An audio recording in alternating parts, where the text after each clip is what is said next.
Welcome back. आप सभी का स्वागत है आपके अपने ऑनलाइन प्लेटफॉर्म रेनर क्लासेस पे। देखिए, आपको जैसा कि बताया गया था कि एनसीईआरटी की सीरीज स्टार्ट होगी, तो आज से वो स्टार्ट हो रही है। ज्योग्राफी की और हिस्ट्री की भी स्टार्ट होने वाली है।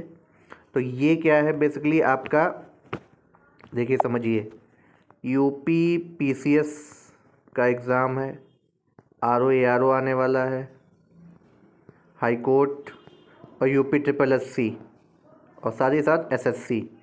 अब हर जगह पे आपके जो क्वेश्चंस आते हैं ज्योग्राफी और हिस्ट्री से रिलेटेड, वो ज़्यादातर फैक्चुअल के अलावा एनसीईआरटी, तो एनसीईआरटी से आपके फैक्चुअल कवर होते हैं। तो वही एनसीईआरटी क्लास 6 से लेकर के 6 to 12 तक की जो ज्योग्राफी है, जो हिस्ट्री है और आगे चल के पॉलिटी भी, तो उन तीनों का कंपाइलेशन जैसे भी है हम आपको दे रहे हैं। तो क्लास 6 से क्लास 12 तक की है, इम्पॉर्टेंट है हर एक एग्ज़ाम के लिए। तो वो इसको ध्यान से देखिएगा।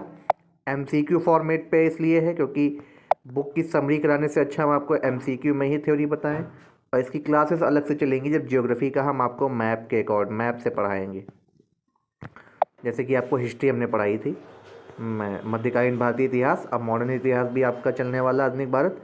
तो आइए देखते हैं पहला क्वेश्चन। पहला चैप्टर है हमारा एनसीईआरटी में, सामाजिक विज्ञान में, पृथ्वी हमारा हमारा आवास। पृथ्वी हमारा आवास और सौर मंडल में पृथ्वी। तो ये है हमारा थोड़ा कंटेंट जो बना है, उसमें बीच बीच में कुछ ऐसी दिक्कत होगी तो आपको बता देंगे हम वहाँ पे। तो देखिए, सबसे पहला क्वेश्चन क्या है, निम्नलिखित में से खगोलीय पिंड है। अब इन चारों ऑप्शन में से देखिए, ऐसे ही ऑप्शन आपसे पूछे जाते हैं। अभी एपीएससी का भी एक आपका एग्ज़ाम होगा, तो ज़्यादातर क्वेश्चन उसमें ऐसे ही आपको मिलने वाले हैं। क्या है, कौन खगोलीय पिंड हैं। तो खगोलीय पिंड क्या होते हैं, खगोलीय पिंड वो होते हैं जो रात के समय आसमान में चमकते हैं। खगोलीय पिंड समझ लीजिए क्या होते हैं, रात के समय या टाइम नाइट में चमकते हैं या ब्राइट करते हैं, चमकते हैं या ब्राइट करते हैं। ठीक, तो अब इसमें से कौन कौन से आपके ऑप्शन हैं। देखिए, पहला दिया है सूर्य चमकता है रात के टाइम पे, ये तो नहीं होगा। चंद्रमा चमकता है, पृथ्वी चमकती है, नहीं है। और कौन सा है, पृथ्वी चमकती है, हाँ पृथ्वी चमकती है लेकिन दिखता नहीं। सूर्य भी चमकता है लेकिन आपको दिखता नहीं है। और उल्का पिंड तो कई सारे होते हैं। तो इसमें आपको राइट आंसर होगा वो डी ऑप्शन, चारों हैं। कन्फ्यूज़न हो सकता है, लेकिन खगोलीय पिंड जो हैं आपके, जो रात के समय चमकते हैं, ठीक है। और क्या है, सभी वस्तुएं भी आ जाएंगी जो रात के टाइम चमकती हैं, लेकिन सूर्य जो है आपको दिखता नहीं है, क्योंकि नॉर्थ और साउथ पोल का जो आपकी पृथ्वी ऐसे रहती है ना, जहाँ पे सूर्य, तो सूर्य किसी जगह पे चमक रहा होता है, किसी जगह पे नहीं। लेकिन रात का जो आपका पीरियड होता है। चलिए आगे देखते हैं अगला क्वेश्चन। किन खगोलीय पिंडों को तारा कहते हैं। बहुत इंपॉर्टेंट क्वेश्चन है, पूछा गया है कई बार एग्जामों में।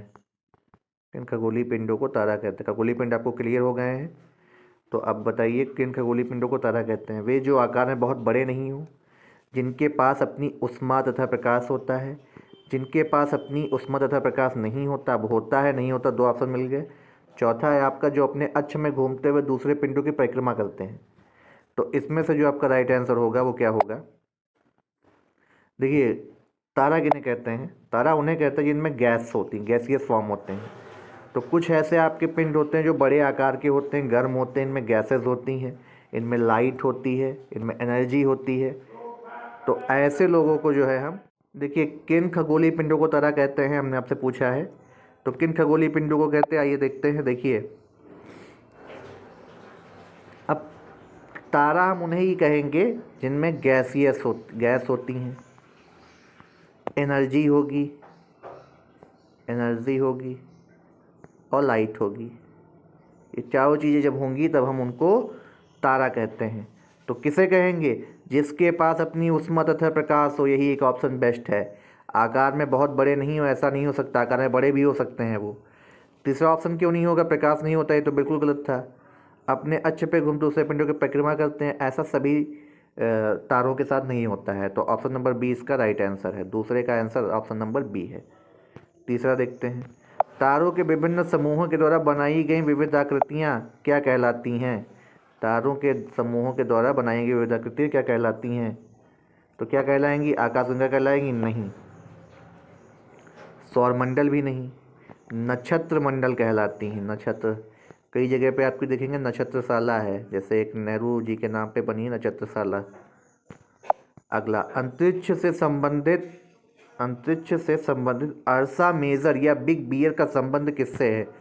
यूपीएससी और यूपीपीसीएस के परिप्रेक्ष्य में बहुत इंपॉर्टेंट क्वेश्चन है, रिपीट हुआ है एक दो बार।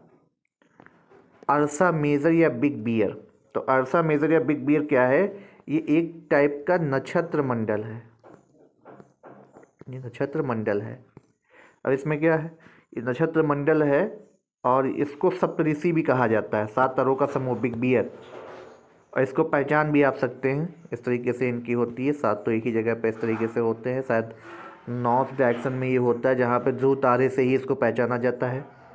तो इसका राइट आंसर क्या होगा? इसका राइट आंसर होगा ऑप्शन नंबर बी, नक्षत्र मंडल। क्या है बिग बी? नक्षत्र मंडल। अगला क्वेश्चन क्या है? किन खगोलीय पिंडों को ग्रह कहा जाता है? अच्छा क्वेश्चन है। जो आकार में बहुत बड़े हों, जिनके पास अपनी ऊष्मा तथा प्रकाश हो, जिनके पास अपनी ऊष्मा तथा प्रकाश नहीं होता, जो तारों के प्रकाश से प्रकाशित होते हैं, जिनका अपना गुरुत्वाकर्षण बल होता है। तो ग्रह का हम किसको बोलेंगे? ग्रह हम तब बोलते हैं, देखिए लाइट और एनर्जी होती नहीं कुछ पिंडों में, ये तो बात सही है, लेकिन वो तारों के प्रकाश से प्रकाशित होते हैं। ऐसे ग्रहों को हम प्लेनेट यानी ग्रह बोलते हैं। तो इसका जो राइट आंसर होगा वो होगा ऑप्शन नंबर आपका सी, ऑप्शन नंबर सी। कभी किसी ग्रह को आपने देखा है कि उसकी ऊष्मा और प्रकाश हो? ऐसा नहीं है, एटमॉस्फेयर होता है। निम्नलिखित कथनों में विचार कीजिए। आपसे अगला क्वेश्चन पर, पृथ्वी एक ग्रह है तथा यह अपना संपूर्ण प्रकाश एवं ऊष्मा सूर्य से प्राप्त करती है। पृथ्वी सूर्य से दूरी के हिसाब से चौथा ग्रह तथा आकार में तीसरा बड़ा ग्रह है। दोनों में से आपको कथन सत्य है कि असत्य है ये पहचानना है। ऐसे क्वेश्चन बहुत इंपॉर्टेंट होते हैं। छठा क्वेश्चन आपसे पूछा गया है, बताइए इसमें कौन सा कथन सत्य होगा, कौन सा कथन नहीं सही होगा। तो कौन सा कथन सत्य है? देखिए, पृथ्वी एक ग्रह है, ये बिल्कुल सही है। ये अपना संपूर्ण प्रकाश ऊष्मा सूर्य से ही प्राप्त करती है, ये भी बिल्कुल सही है। पृथ्वी सूर्य से दूरी के साथ चौथा था, आकार में तीसरा बड़ा ग्रह है, ये बात गलत है। पृथ्वी आपकी क्या है? पृथ्वी को बहुत अधिक दूरी से जब हम देखते हैं तो सूर्य के दूरी के हिसाब से तीसरे नंबर पे आती है, चौथे पे नहीं है, 3rd नंबर पे है ये। और अगर आकार में हम बात करेंगे तो साइज़ में ये 5th नंबर पे। तो इसका ऑप्शन नंबर केवल एक राइट होगा, ऑप्शन नंबर ए, इसका राइट आंसर है। अगला क्या है? सूर्य से बढ़ती हुई दूरी के आधार पर ग्रहों का सही क्रम आपको चुनना है। अब पृथ्वी हमको ये चुनना है, थोड़ा सा यहाँ पे मिस्टेक है जो कंटेंट बना था। देखिए ये जो है पृथ्वी यहाँ नहीं, ये पृथ्वी यहाँ होगी। चलिए, ऑप्शन नंबर ए आपसे पूछा जा रहा है, बुध है, फिर मंगल है, फिर शुक्र है, फिर पृथ्वी है। पृथ्वी चौथे नंबर पे तो आती नहीं है, तो ये गलत हो गया। शुक्र है, फिर मंगल है, फिर पृथ्वी नंबर तीसरे पे है, तो ये क्या सही है? नहीं, ये आपका नहीं सही है, क्योंकि शुक्र आ रहा है पहले। ये आपका ऑप्शन नंबर सी है। देखिए अब इसमें क्या है, ये जो ऑप्शन नंबर सी है यहाँ पे मिस्टेक हुआ है, तो हम आपको बता देते हैं। देखिए ऑप्शन नंबर सी क्या कह रहा है? बुध मंगल पृथ्वी, बुध मंगल पृथ्वी आएगा, तो बुध के बाद मंगल, उसके बाद पृथ्वी, नहीं ये भी नहीं होगा। फिर क्या आपका बचता है? फिर आपको जो बचता है बुध फिर शुक्र, ये डबल हो गया है, शुक्र, बुध शुक्र पृथ्वी मंगल, बुध शुक्र पृथ्वी मंगल, यही आपका राइट आंसर है, ऑप्शन नंबर सी इसका। सबसे पहले क्या आएगा? बुध ग्रह आता है, फिर शुक्र है, फिर पृथ्वी है, फिर मंगल है, फिर बृहस्पति है,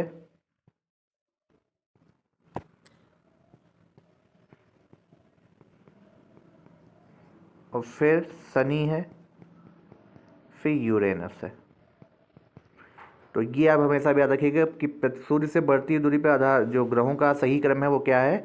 सबसे पहले आपका बुध आएगा, मरकरी, फिर आपका वीनस आएगा, शुक्र, फिर आपकी अर्थ आएगी। अर्थ नंबर 3 पे अब अर्थ से याद रखना है। कि अर्थ के पहले 2 ग्रह हैं, कौन है? मरकरी एंड वीनस, देन अर्थ, और उसके बाद आपका क्या है? मार्स यानी मंगल। मिशन मार्स पे आपकी मूवी भी आई थी 2013 की समथिंग, ये मिशन मार्स आपका कंप्लीट हुआ था। देन आपका है बृहस्पति। चलिए आगे देखते हैं। कोई भी अगर इसमें आपको जो कभी कभी बार क्या होता है ऊपर नीचे ऑप्शन हो जाते हैं, तो उससे कोई दिक्कत हो तो आप बता सकते हैं। नीचे दिए गए ग्रहों में से आंतरिक ग्रह, अब इसकी ट्रिक होती है आंतरिक और बाह्य ग्रह की। तो जो आंतरिक ग्रह होते हैं उनकी ट्रिक क्या है? आंतरिक ग्रह की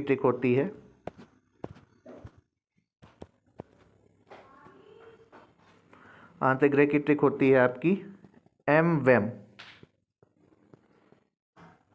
मार्स, वीनस, अर्थ, ठीक है, एम वेम, ये इसकी होती है ट्रिक।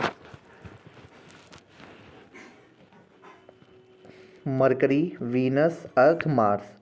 और बाह्य ग्रह जो होते हैं, बाह्य ग्रह, इनकी ट्रिक क्या होती है? जे सन, जुपिटर, सैचुरेशन, यूरेनस, नेपच्यून, ये है आपके क्या? बाह्य ग्रह। तो आंतरिक ग्रह में से कौन कौन से हो गए? हमने आपको ट्रिक बताई है एम वेम। तो एम वेम में मरकरी है, ठीक है, वीनस है, अर्थ है और मार्स है। तो कौन कौन से हैं देखिए, मरकरी आ गया, बुध आ गया आपका, पहला हो गया, दूसरा भी हो जाएगा शुक्र, दूसरा होगा, बिल्कुल होगा शुक्र, एम वेम जेसन। तीसरा क्या होगा? तीसरा क्या होगा? मार्स। बृहस्पति नहीं है, तो ऑप्शन नंबर बी इसका राइट आंसर है। नीचे दिए ग्रहों में से कौन बाह्य ग्रह है? बाह्य ग्रह हमने आपको बताया था, देखिए नेपच्यून आएगा, देखिए नेपच्यून आएगा, शनि भी आएगा, तो यूरेनस भी आएगा। इसमें कौन सा सही है? और बृहस्पति है, बृहस्पति है कि नहीं? बृहस्पति भी है, देखिए बृहस्पति भी है। तो चारों ग्रह आपके जो हैं वाय हैं, तो ऑप्शन नंबर डी इसका राइट आंसर होगा, ऑप्शन नंबर डी। अगला, नीचे दिए गए कथन एवं कारणों पर विचार करना है। कथन क्या कह रहा है? बुध का सूर्य के चारों परिक्रमण काल सौरमंडल के सभी ग्रहों, देखिए हम आपको जो अगला क्वेश्चन बताए थे, क्या क्वेश्चन है? क्वेश्चन नंबर 10, बुध का सूर्य के चारों ओर परिक्रमण काल सौरमंडल के सभी ग्रहों में सबसे कम है। दूसरा क्या है कथन? बुध सूर्य के सबसे नज़दीक का ग्रह है। अब दोनों में से आपसे जो पूछा गया है, ए आर दोनों सही हैं, आर एक की सही व्याख्या कर रहा है। ऐसे क्वेश्चन बिल्कुल आते हैं, हर एक एग्ज़ाम में आते हैं, तो अच्छे से इसको पढ़ लीजिए। दूसरा क्या है? ए आर दोनों सही हैं, आर एक की सही व्याख्या नहीं करता, ये गलत है, आर एक की सही व्याख्या करता है। तो ऑप्शन नंबर ए इसका राइट आंसर है। क्या है? बुध सबसे नज़दीक ग्रह हमने आपको बताया था, और क्या है? सौरमंडल के सभी ग्रहों में सबसे कम परिक्रमा का 88 दिन केवल ही लेता है, 88 डेज में आपका जो है परिक्रमण काल पूरा करता है। तो इस वीडियो में आपके लिए यहीं तक था। हम आपको डेली जो है टॉप 10 क्वेश्चन MCQ फॉर्मेट में विद थ्योरी के साथ एक्सप्लेन करेंगे NCERT सीरीज में, जो आपकी जियोग्राफी हिस्ट्री की चलेगी। छोटे वीडियोस हैं ताकि आपको जाकर के आगे इनको रिवीजन करने में आसानी रहे, और पर डे आपके 10 क्वेश्चन कंप्लीट होते रहें। आने वाले अपकमिंग एग्ज़ाम के लिए मई में COET आ रहा है, PCS का एग्ज़ाम है, सभी एग्ज़ामों के लिए बहुत इंपॉर्टेंट है। हाँ, साथ ही साथ IB का जो एग्ज़ाम होने वाला है, IB में भी काफ़ी इंपॉर्टेंट रोल प्ले करेगा जब GS आएगी। तो तब तक के लिए आप चैनल पर बने रहिए। इसकी फ्री पीडीएफ आपको टेलीग्राम चैनल पर प्रोवाइड कर दी जाएगी। धन्यवाद।